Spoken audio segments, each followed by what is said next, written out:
கொஞ்ச நாள் அரசியலுக்குள்ள நுழைந்து கடினமாக உழைச்சி பேச்சில் தனக்குன்னு ஒரு பாணியை உருவாக்கி கொண்டு மக்கள் மத்தியில் தொண்டர்கள் மத்தியில் அருமையான பேரு புகழ் பெற்று தனக்கு ஒரு நல்ல அரசியல் நல்ல எதிர்காலம் இருக்கு அப்படிங்கிறது நிரூபித்துக் கொண்டிருக்கும் என் அன்பு தம்பி உதயநிதி ஸ்டாலின் அவர்களே என்னுடைய அருமை நண்பர் ரொம்ப காலத்து அருமை நண்பர் இந்து ராம் அவர்களே, இந்து பற்றி உங்களுக்கு சொல்ல வேண்டிய அவசியம் இல்லை. ஒரு பாரம்பரியமிக்க ஒரு பத்திரிகை, 100 ஆண்டுகள் மேலே ஆயிடுச்சுன்னு நினைக்கிறேன். இந்தியாவிலேயே அந்த ஹிந்து பற்றி தெரியாதவங்க யாருமே இருக்க மாட்டாங்க. ஸோ ஹிந்து பத்திரிகையில் வந்தால் அது சுப்ரீம் கோர்ட் ஜட்ஜ்மெண்ட் மாதிரி. அதில் அவ்வளோதான், வேறு விஷயமே இருக்காது. அந்த ஒரு விஷயத்தை சொல்லும்போது அவர் எவ்வளோ ஆராய்ச்சி செய்து அது போடுறாங்க அப்படின்னு சொன்னால் அது எவ்வளவோ அதை பற்றி நம்ம பேச முடியும். அண்ட் ராம் அவர்கள் அந்த குடும்பத்தை சேர்ந்தவர், அந்த ஹிந்துவுக்கு எடிட்டராகவும் இருந்தவர். அவர் ரொம்ப துணிச்சல் மிக்க மனிதர். இப்போ ஏவா வேலு அவர்கள் சொன்ன மாதிரி அவருக்குன்னு ஒரு சித்தாந்தம் வச்சு அது அவருக்கு எதுன்னு சரிப்படுதோ அது யாருக்கும் பயப்படாமல் எப்போவுமே பேசுபவர், எழுதுபவர் ராம் அவர்கள். அண்ட் குண்டத்துறை அடிகளார் அவர்கள் இப்போ தான் நான் முதல் தடவை அவரை நேரடியாக நான் பார்க்குறேன். ஒரு கிராஜுவேட், சரியா ஒரு 15 கல்வி நிறுவனங்களை மேல்பார்வையை பார்க்குறாரு. எங்கே ஒரு மழை வந்தாலோ, எங்கே ஒரு நிலசரி வந்தாலோ, மக்கள் கஷ்டப்படும் போது முதல்ல அங்கே போய் நின்றுட்டு உங்களை சேவை செய்கிறாங்க. ஜனங்க சேவையா ஜனார்தன சேவை, அன்பே சிவம் அப்படின்னு சொல்லி மடத்துக்குள்ளே மட்டும் இருக்காம வெளியே மக்களுக்கு ஒரு பணியாற்றுகிறார். அதுக்கப்புறம் ஏவா வேலு, ஏவி விட்டால் தான் எல்லாரும் வேலை செய்கிறாங்க. நான் ஏவி விடாமலேயே ஒரு வேலை செய்கிறவங்க ஏவா வேலு அப்படின்னு சொல்லி ஒரு வாட்டி கலைஞர் அவர்கள் சொன்னார்களா. அவரை பற்றி நான் அப்புறம் பேசுகிறேன். அதுக்கப்புறம் முதுகொலிக்க ராஜசேகர் அவர்களே, மாண்புமிகு என்னுடைய அருமை நண்பர் மாண்புமிகு தமிழக முதலமைச்சர் மு.க. ஸ்டாலின் அவர்களே, இங்கே வருகை தந்திருக்கும் அமைச்சர் பெருமக்களே, சட்டமன்ற உறுப்பினர்களே, ஐஏஎஸ் ஐபிஎஸ் மற்றும் அறிவார்ந்த மக்களே, இங்கே வந்த பிறகு இப்போதான் ராம் கேட்டார் நீங்கள் பேசுகிறீங்களா அப்படின்னு. என்ன பண்ணுறது, பேசித்தானே ஆகணும் அப்படின்னு சொல்லிடுறேன். இந்த மாதிரி அப்படின்னு சொன்னால் நான் முதல்ல சொல்லியிருப்பேன், நான் பேசியிருக்க மாட்டேன், கொஞ்சம் விட்டுடுங்க அப்படின்னு. ஏன்னா நம்ம எப்போவோ ஒரு வாட்டி நம்ம பேசுறது, அந்த பழக்கம் இருக்கணும். பேசி பேசி எல்லா பேச்சாளர்கள் தான், அறிவாளர்கள் தான். ஸோ அந்த அறிவார்ந்தவர்கள் இருந்த சபையில் நீ பேசாமல் இருக்கிறது தான் ரொம்ப அறிவாளித்தனம் அப்படின்னு சொல்லுவாங்க. இப்போ என்ன பண்ணுறது, நான் பேசிதான் ஆகணும். ஸோ ஏதாவது கொஞ்சம் தப்பாக இருந்தால் தயவு செஞ்சு மன்னிச்சிங்க. ஸோ முதல்ல இந்த கலைஞருடைய 100ஆண்டு வெற்றி விழா, அவருடைய உடன்பிறப்புகள், முதலமைச்சர்கள் அவருக்கு இந்த ஆண்டு பூரா அந்த கொண்டாடின விதம் இருக்க, எத்தனை மாவட்டங்கள், எத்தனை விதமா. உலகத்திலேயே எந்த ஒரு அரசியல் தலைவருக்கும் இந்த மாதிரி யாருமே 100ஆண்டு கொண்டாட்டங்களை கொண்டாட மாட்டாங்க, கொண்டாட போவதும் இல்லை. எந்த அளவுக்கு அவர் மேல ஒரு அன்பு, ஒரு பாசம் இருந்தா அது பேசுறவங்களுக்கும் சரி கேட்கறவங்களுக்கும் சரி கொஞ்சம் கூட சலிப்பு தட்டாம என்னமோ ராமாயணம் மகாபாரதம் கதை பிரவச்சனம் கேட்குற மாதிரி ஒரு பக்தர்கள் தான் அந்த மாதிரி கேட்பாங்க. அதை முன்னிலை நடத்தி முதலமைச்சர்கள் அத்தனை வேலை இருந்தால் கூட எத்தனையோ விழாக்கள் அவரே கலந்து கொண்டு தலைமை தாங்கி விழாக்கள் நடத்திருக்காங்க.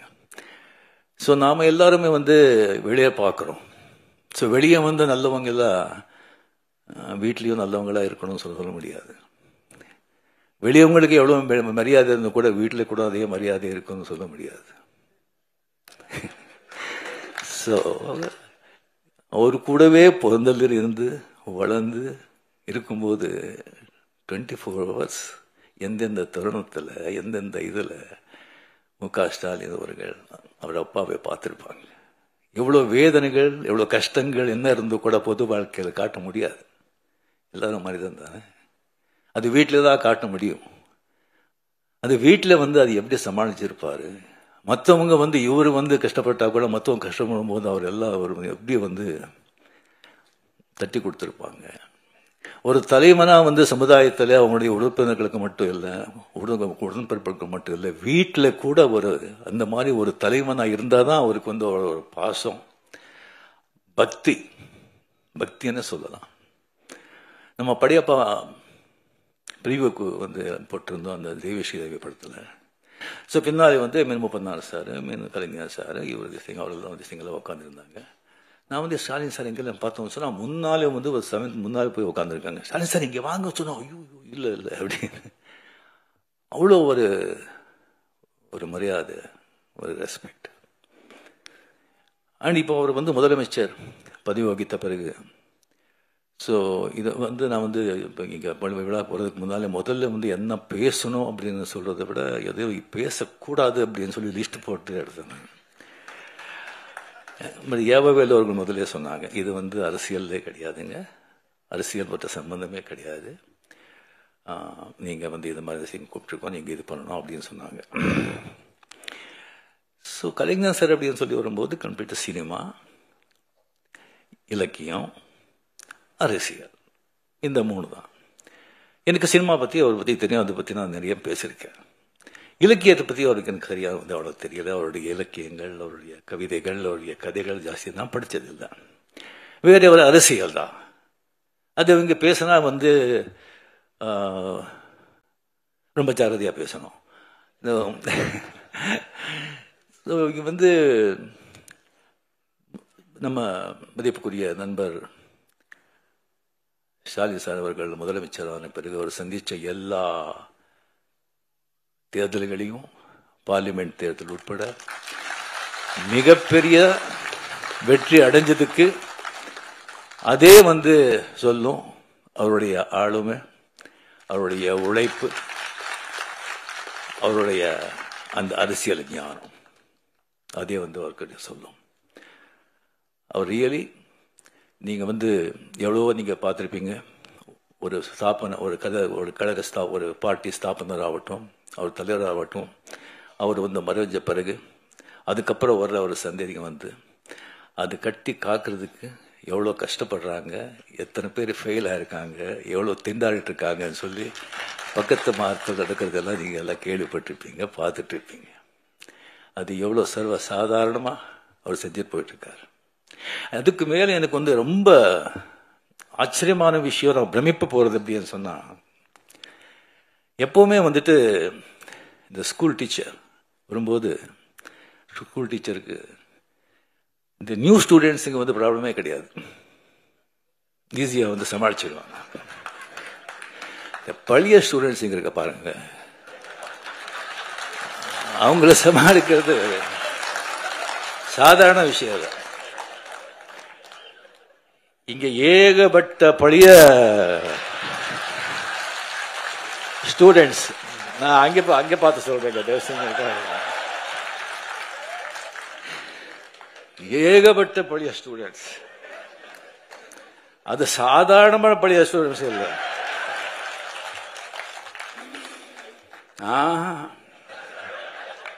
அசாத்தியமானவங்க. எல்லாருமே வந்து ஃபெயில் ஆயிட்டாங்க. இல்லை, ஒரு ரேங்க் வாங்கிட்டு அந்த கிளாஸை விட்டு போக மாட்டோம்னு உட்காந்துருக்காங்க.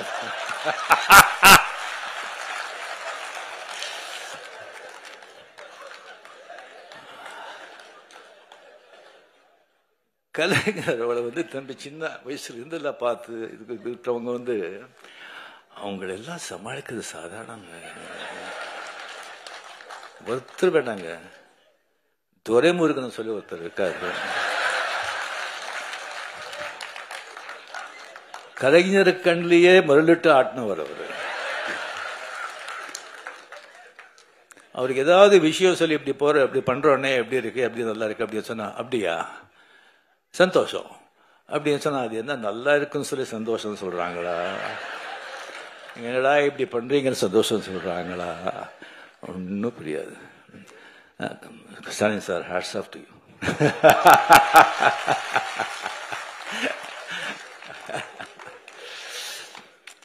ஸோ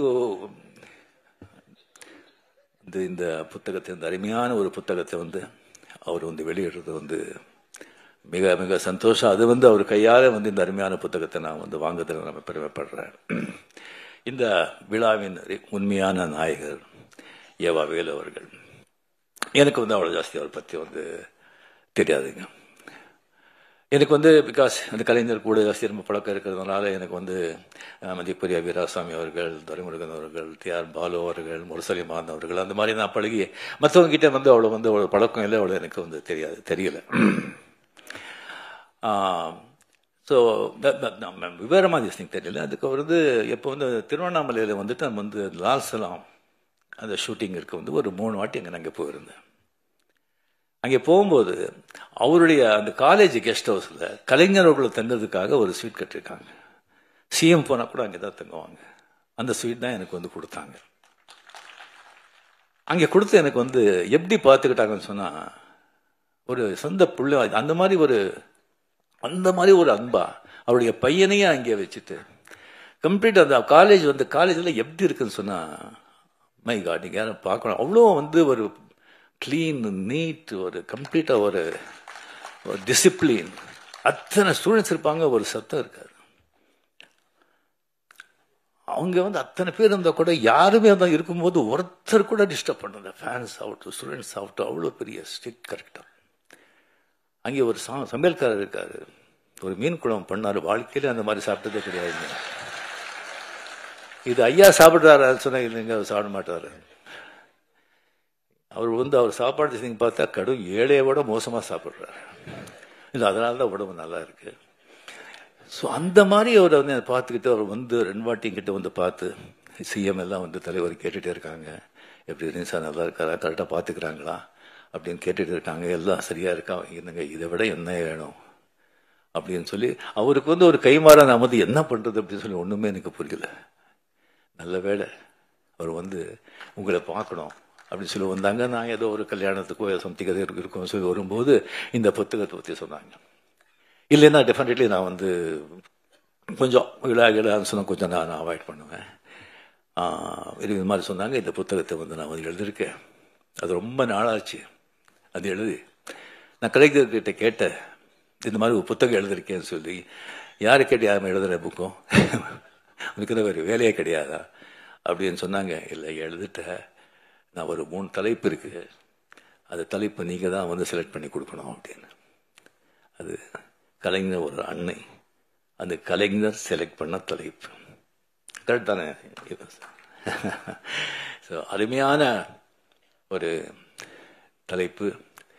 இப்போ எல்லாரும் அந்த மார்க்ஸா கார்கே ஒரு எழுத்தின அந்த தாய் மதர் அந்த புத்தகத்தை பற்றி எழுதுனாங்க. அது ஒரு காவியம். அந்த மாதிரி ஒரு புத்தகத்தை யாரும் படிக்கிறவங்க படித்தா வாழ்க்கையில மிகப்பெரிய நீங்கள் மிஸ் பண்ணுறீங்க. தயவு செஞ்சு அந்த புத்தகத்தை படிங்க. ஒரு ஆடளித்த வர்க்கத்துக்கும் ஒரு தொழில் வர்க்கத்துக்கும் நடக்கிற போராட்டம், புரட்சி. அந்த பாவேல் அப்படிங்கிற அந்த பையனை அந்த தாய் எப்படியெல்லாம் காப்பாற்றுறா, எப்படியெல்லாம் அவனுடைய புரட்சி போராட்டத்துக்கு உதவி செய்கிறா, எவ்வளோ சோதனைகளை சந்திக்கிறா அப்படிங்கிறது நீங்கள் படித்தா அந்த மாதிரி ஒரு காவியம். ஸோ அதில் தான் கலைஞர் சொல்லியிருக்காரு. அந்த புத்தகத்தை 3 வாட்டி படிக்கும்போது என்னுடைய தாயை நினைச்சு நான் கண்ணீர் விட்டேன் அப்படின்னு. ஸோ அவர் கூட படிப்பு சரியாக போகாமல் போராட்டங்கள், சமூக நீதி, சமூகம் அப்படின்னு சொல்லிட்டு 13-14 வருஷத்துல இருக்கும்போது அவர் தாய் அவருக்கு எவ்வளோ உதவியாக இருந்தார் அப்படிங்கிறது அவர் அதில் அவர் சொல்லியிருக்காரு. ஸோ இது இவா வேலு அவர்கள் கம்ப்ளீட்லி அதை முதல்ல நம்ம நினைவு மட்டத்துக்கு ஸ்டாலின் சார் தான் இங்கே கூட்டிகிட்டு போயிருந்தாங்க. அந்த உள்ள நான் போனது கிடையாது. அன்றைக்கி ஃபுல் மூண்டே வேறு. எப்படி கற்றுக்காங்கன்னு சொன்னா, அது ஏவாவேலு அவருடைய அவரோட அவர் பார்வையில வச்சுதான் அது கற்றுக்காங்க சொன்னாங்க. சும்மா தாஜ்மஹால் மாதிரி. அதே மாதிரி கலைஞர் சார் பிறந்த அந்த ஊர்லயே ஒரு கலைஞர் கோட்டம் சொல்லி அந்த மாதிரி கற்றுக்காங்கன்னு சொல்லியிருக்காங்க. அதுவும் நான் பார்க்குறேன். எந்த வேலை கொடுத்தாலும் அது கச்சிதமா செய்யற ஒரு ஏவாவேலு. இந்த புத்தகத்தை இந்த புத்தகத்தை முதல்ல நான் பார்த்த உடனே மிக மிக மிக அருமை. உள்ளே இருக்கிற பிக்சர்ஸுங்க ஆகட்டும், அந்த பேஜ் ஆகட்டும், புத்தகத்தோட அந்த வடிவாகட்டும். அட் த சேம் டைம் இப்போ இந்த ஸ்ரீராம் சொன்ன மாதிரி, அடிகால் சொன்ன மாதிரி, அது குரல், அது கலைஞர்களுக்கும் அந்த குரல், திருக்குறள் எவ்வளோ பிடிக்கும் அப்படிங்கிறது எல்லாருக்குமே தெரிஞ்சது. அந்த குரலை ஒன்று எழுதி அதுக்கப்புறம் கலைஞருடைய அதனுடைய விளக்கத்தை கொடுத்து அந்த குரல் மாதிரி கலைஞர் எப்படி வாழ்ந்தார் அப்படிங்கிறது ஒரு அத்தியாயமா பண்ணியிருக்காங்க. அதனால தான் ஒரு காவியம் ஆயிருக்கு, அருமையான ஒரு காவியம். ஸோ அது முன்னுரை கூட இங்கே அடிகால் அவர் சொன்ன மாதிரி சிஎம் அவர்கள் மிக அருமையாக எழுதியிருக்கார். அந்த முன்னுரை அருமையான புத்தகம். பட் என்னன்னா விலை தான் ஜாஸ்தி, 1000 ரூபா. பட் அந்த குவாலிட்டிக்கு டிஃப்ரெண்டா அது தேவை. பட் எல்லாரும் அது படிக்கணும். நெக்ஸ்ட் பண்றது எல்லாம் கொஞ்சம் கம்மி விலை பண்ணா எல்லாரும் நிச்சயமா அது படிக்கணும்னு சொல்லிட்டு நான் இது பண்ணிக்கிறேன். ஸோ இந்த காவிய நாயகன் என்னுடைய அருமை நண்பர் அமரர். கலைஞர்களை பற்றி நான் என்னத்தனை பேசுறது, படங்கள் அவர் பண்ண படங்களை பற்றி நான் பேசிட்டேன். அதுக்கப்புறம் அவருடைய நான் சொல்லி இலக்கியத்தை பற்றி அவ்வளோ ஜாஸ்தி எனக்கு தெரியாது. அண்ட் அரசியல் வாழ்க்கையை பற்றி எல்லாருக்குமே உங்களுக்கு தெரியும். அவர் அரசியல் வாழ்க்கை இப்போ ராஜ்நாத் சிங்கை அவரை பற்றி 1/2 hour அவர் பேசியிருக்காங்கன்னு சொன்னால் அதை ராஜ்நாத் சிங் மட்டும் பேசிருக்க மாட்டாங்க, மேலிருந்து ஒரு உத்தரவு இருக்கும். ஸோ அவர் எல்லாராலையும் அந்த மாதிரி ஒரு பாராட்டி மகிழ்ற ஒரு மனிதர் அபூர்வங்க, ரொம்ப அபூர்வம். எல்லாரும் நம்ம பிறக்கூடாது 90% 95% பிறந்து இந்த குலம், இந்த ஜாதி, இந்த மதம், இந்த பேரு, பொண்டாட்டி, புள்ளை, ஒரு 10-25 உறவினர்கள், ஒரு ஆபீஸ்ல வேலை செஞ்ச ஒரு 10-20 பேர், மொத்தமே ஒரு 50 பேர்.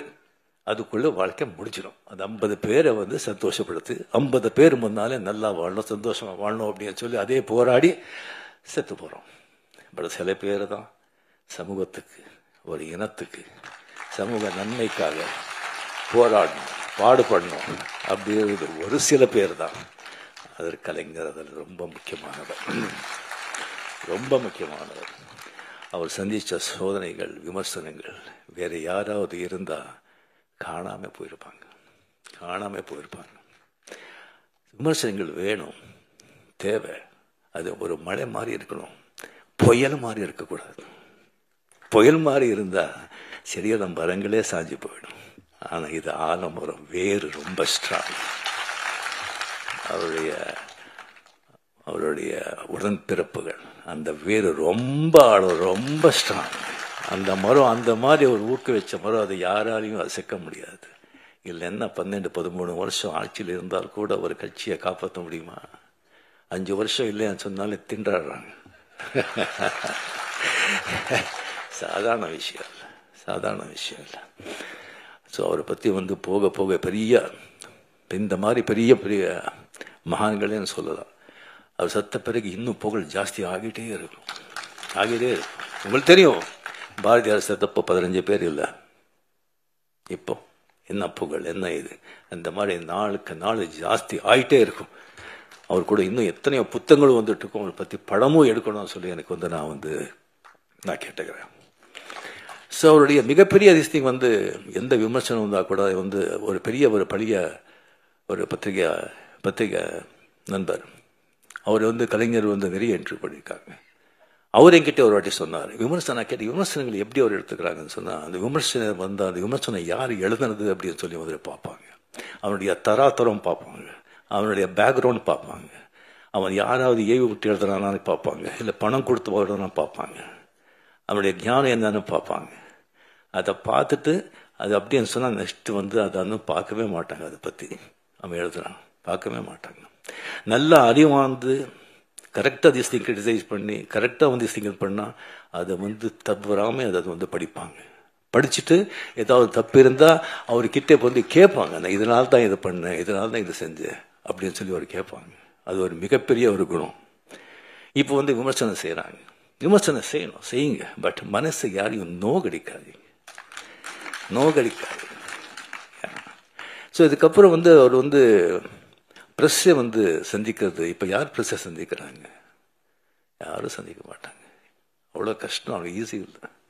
பட் ப்ரெஸ்ஸை வந்து பார்த்தா சந்திக்கிறதுக்கு வந்து கலைஞர்களுக்கு வந்து ஒரு யானை கரும்பு மாதிரி ப்ரெஸ்ஸுக்கு பார்த்தாலே போதும், அவர் தெரியாமலே ஒரு சிரிப்பு வர ஒரு கையில்.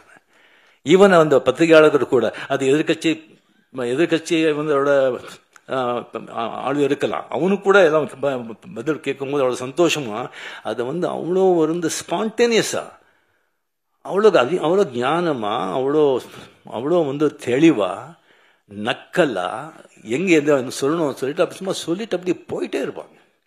அதெல்லாம் வந்து அது யாருக்கும் அது சாதாரணமாக ஒரு விஷயம் இல்லை. அண்ட் பேச்சாளர், எத்தனையோ பேச்சாளர் இருக்காங்க, ஒவ்வொருத்தருக்கும் ஒரு பாணி இருக்கும். சில பேச்சு எல்லாம் பொதுவாக வந்து இங்கே பேச்சாளர் நல்ல பேச்சாளர் அப்படின்னு சொன்னால் அங்கங்கே கேப் கொடுப்பாங்க, சில இடத்துல அழுத்துவாங்க, சில இடத்துல ரோஷமாக பேசுவாங்க, சில இடத்துல சோகமாக பேசுவாங்க, சில இடத்துல கர்ஜிப்பாங்க.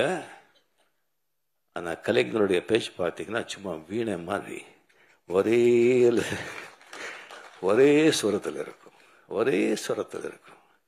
அங்கே கேட்குறவங்க கிட்ட இருந்துல துள்ளல், சிரிப்பு, கோபம், சோகம் அப்படி வரும். அது பேச்சுடைய அவருடைய திறமை. ஸோ இது அவர்கிட்ட வந்து நடந்தது. அவர் வந்து எப்பவுமே ஒரு சந்தோஷமா பார்க்கும்போது, வாங்க எப்படி இருக்கீங்க, நல்லா இருக்கீங்களா, ஷூட்டிங் எது அப்படின்னு விசாரிப்பாங்க. முதல்ல ஷூட்டிங் எது விசாரிப்பாங்க, ஏன்னா அதுதான் என் தாய் வீடு. ஸோ விசாரிப்பாங்க சந்தோஷமா. எப்பவுமே 2 தடவை அவர் வந்து சோர்ந்து போய் ரொம்ப சோகமா வாங்க அப்படின்னு சொன்னது. ஒன்று, முரசொலி மாறன் அவர்கள் அப்போலோ ஹாஸ்பிட்டலில் அட்மிட்டாக இருக்கும்போது அங்கே வந்து அந்த ரூமில் வந்து உட்காருக்கும்போது ரொம்ப சோகமாக இருந்தார். 2வது தடவை வந்து செக்ரட்டரியேட்டில் வீரப்பன் ராஜ்குமாருக்கு எடுத்துகிட்டு போகும்போது அப்போ வந்து வாங்க, ரொம்ப சோகமாக இருந்தார். இப்படி பண்ணிட்டாங்க, என்ன பண்ணுறது அப்படின்னு சொல்லி அந்த 2 டயத்தில் தான் அவர் தான் பார்த்தது.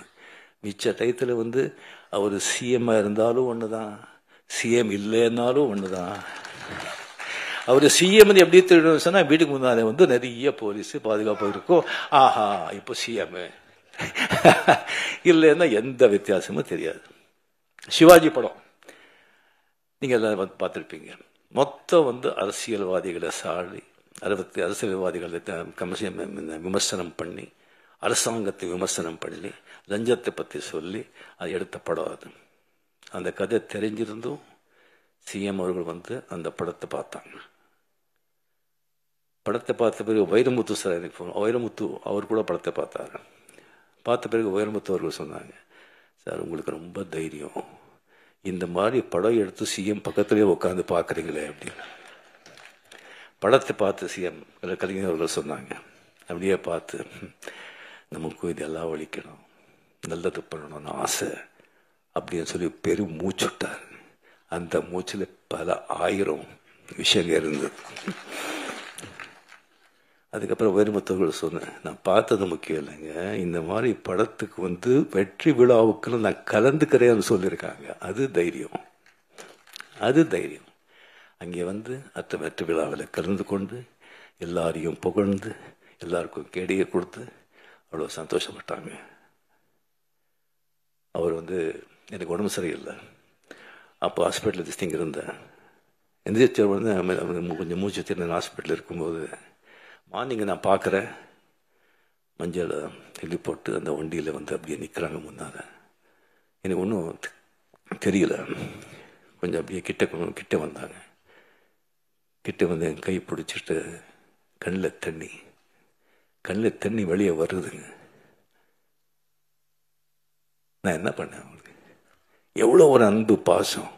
கொஞ்ச நாள் பழகினவர்களுக்கு எது சொன்னால் நீங்களாம் கூடவே இருக்கும் போதெல்லாம் அவங்களுக்கு எப்படி இருக்கணும், உயிரே கொடுத்துடலாம் இல்லை. அவளை கண்ணில் தண்ணி வச்சுட்டு கையில் அப்படியே தடவுனாரு. அந்த கை வந்து அந்த பூவை விட அவ்வளோ சாஃப்டாக இருக்குங்க, அவ்வளோ சாஃப்ட். என் வாழ்க்கையிலேயே வந்து அவர் விட்டு அந்த கண்ணீர், அந்த ஸ்பர்ஷம் என்னால் மறக்கவே முடியாது. இந்த மாதிரி ஒரு பெரிய ஒரு மகான் அவரை பற்றி பேசிட்டே போகணும். ஸோ அந்த ஒரு அருமையான ஒரு புத்தகத்தை வந்து எனக்கு வந்து அதை வெளியிட்டு அது எனக்கு வாங்குகிற அந்த வாய்ப்பு எனக்கு கொடுத்ததுக்கு வேலு அவர்களுக்கு மனமார்ந்த நன்றி, சிஎம் அவர்களுக்கு மனமார்ந்த நன்றியை தெரிவித்துக் கொண்டு என் பேச்சை முடிச்சுக்கிறேன். ஏதாவது தவறாக இருந்தால் அதை செஞ்சு மன்னிச்சிடுங்க.